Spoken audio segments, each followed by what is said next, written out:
I want to present you something that was picked up at a flea market, at a bazaar,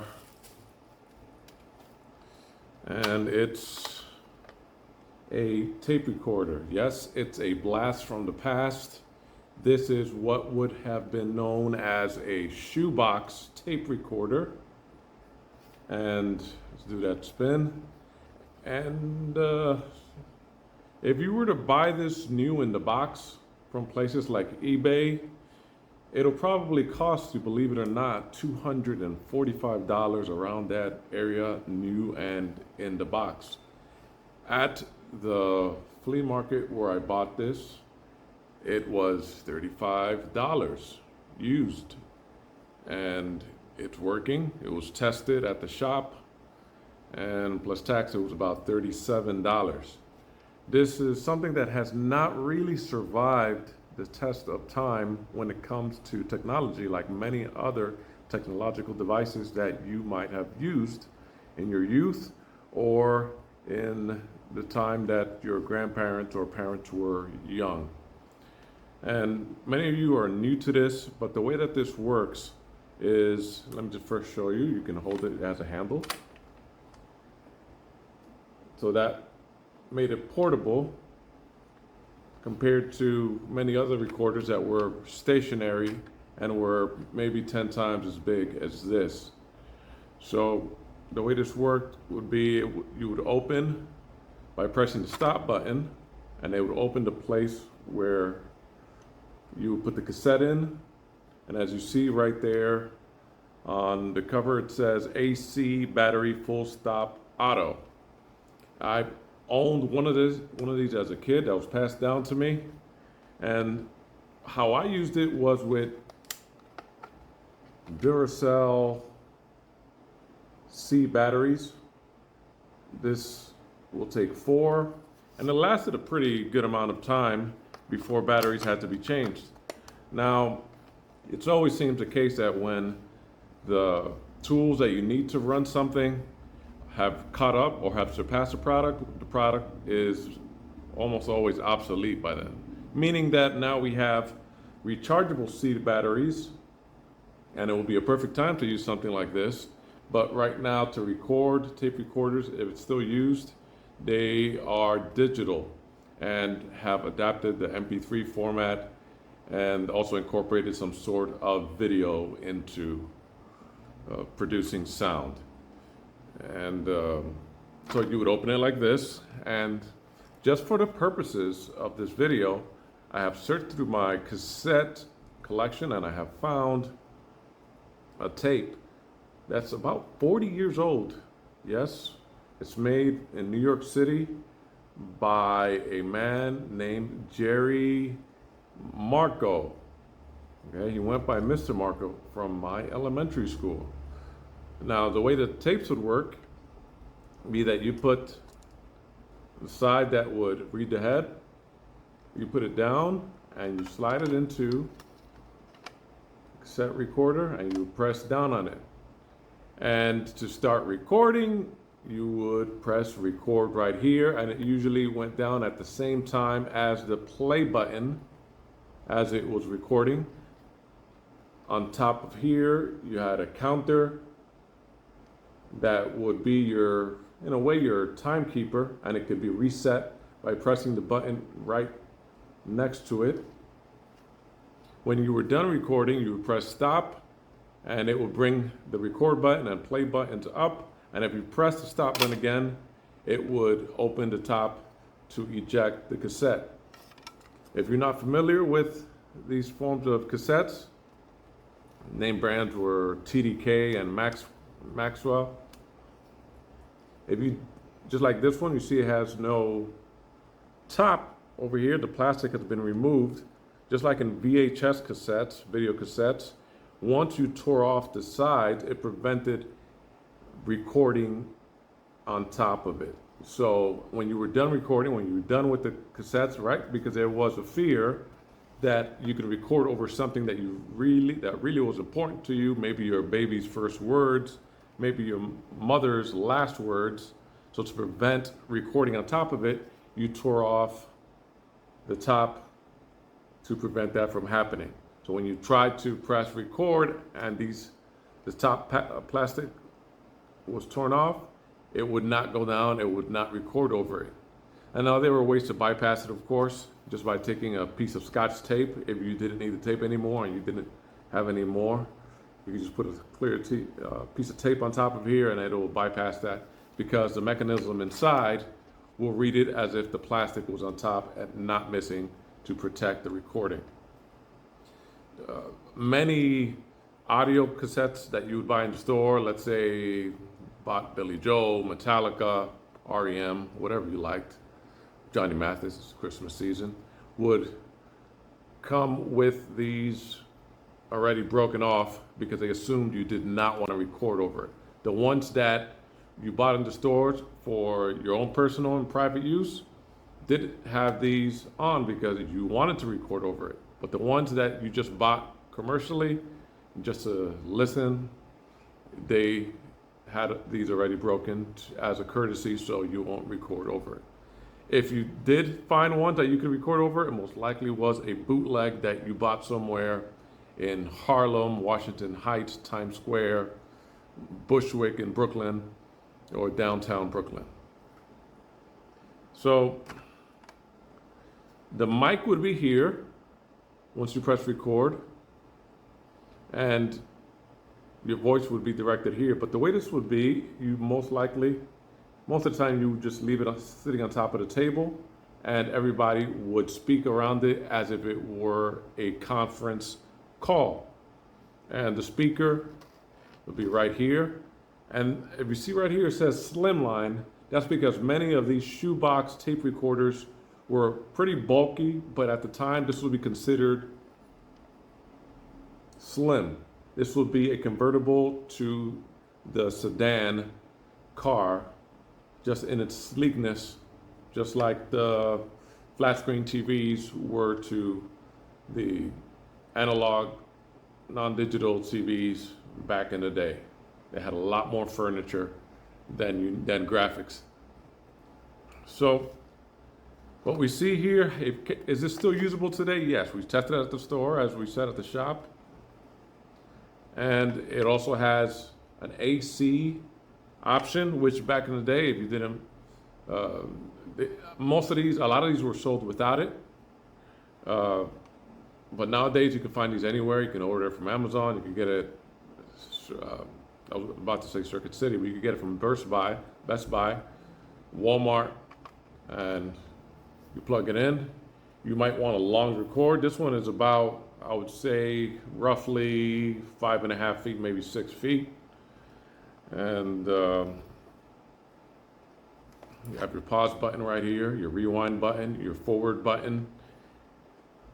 And they also advertise full auto stop, meaning that if you played a cassette all the way, let's say you were listening to it before you went to bed, it wouldn't just stay wasting your battery on play. It would come to a full auto stop and the button will come up, preserving your batteries. So I know what you're thinking. You're saying, well, why do I need this now when we have so much advanced technology available? Well, because it still works. When people made the change to CDs, a lot of people still had cassettes.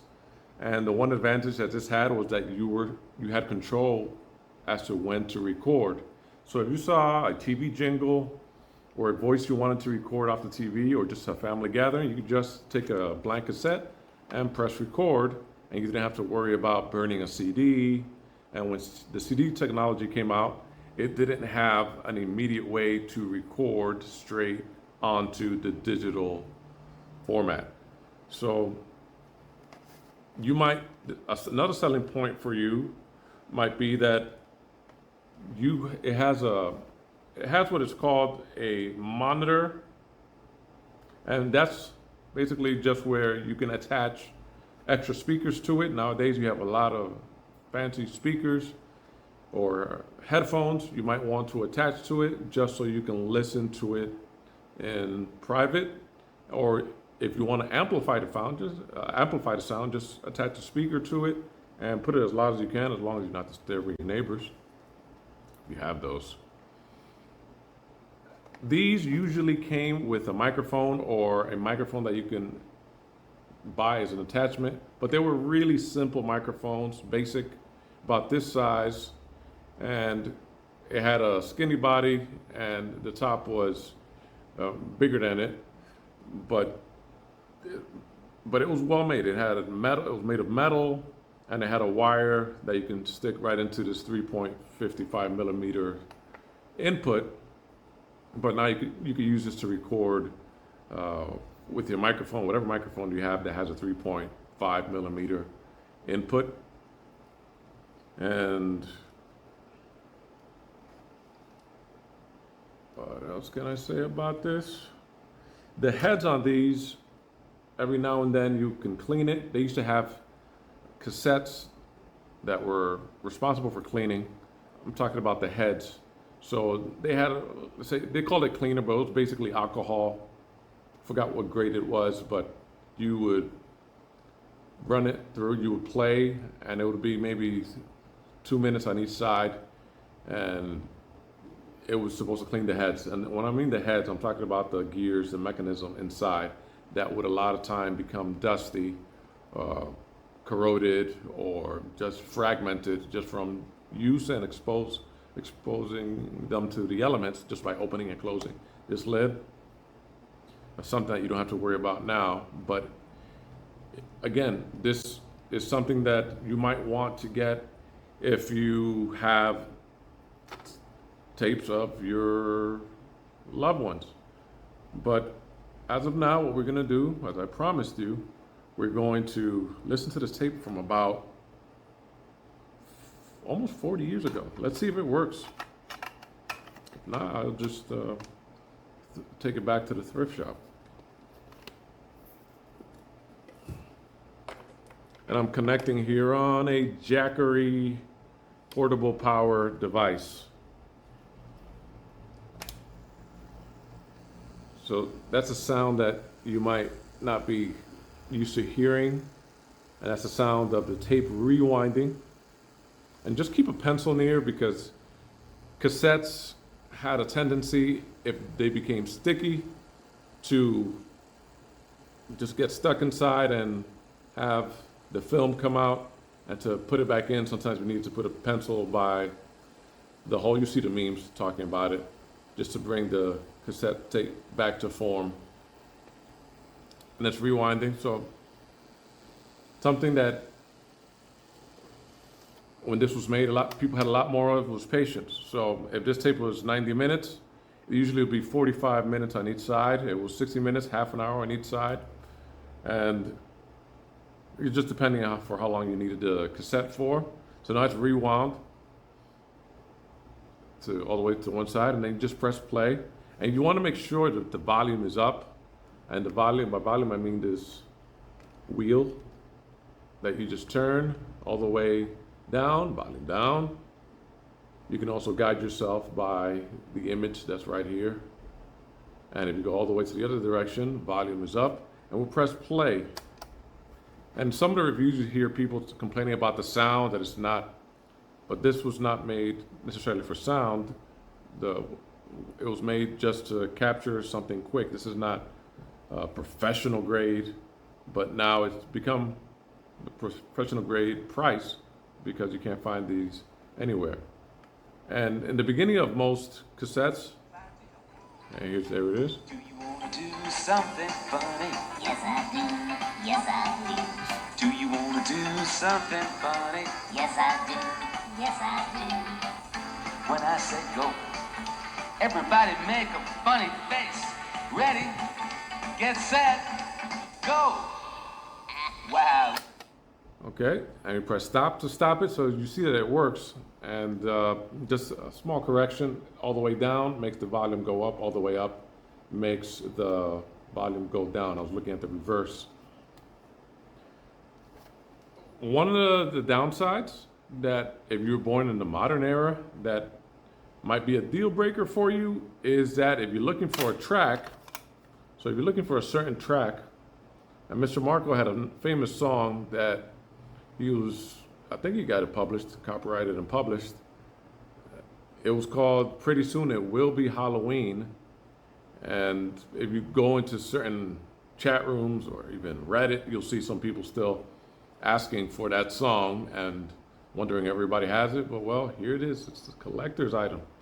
Mr. Markle, Jerry DeMarco, I used to live about 2 blocks away from him. And it's strange when you bump into a teacher outside of the school, but especially one that not only teaching, but is working on being an artist, had his dream still in full bloom. And he made this in Astro Records. This is Astro Records production. It says by Jerry and Gang featuring Andy and Froggy. These are characters he made up. He was one of those teachers that you always remember because he never forgot what it was like to be a kid. He used to play a game called Alien and spin a big, long John sock looking thing and throw it by your feet, and you had to jump over it, and you got you were out. But he was also the music teacher, and about 3 times a year he would have a concert for spring, for summer, and also for winter. So I don't know where he is now, maybe someplace in Florida. That's where everybody goes from New York when they start looking for other places to live. But yeah, that's the Panasonic tape recorder. I have a lot of cassettes ready to examine. It's something that when you're feeling reflective, you might want to do, because it might be the first time in a number of years that you will hear the voice of your relatives again. And this device might make it possible for you. Now, there's services that they take advantage of the customer because they know that you want those memories. They might charge you $90 a cassette.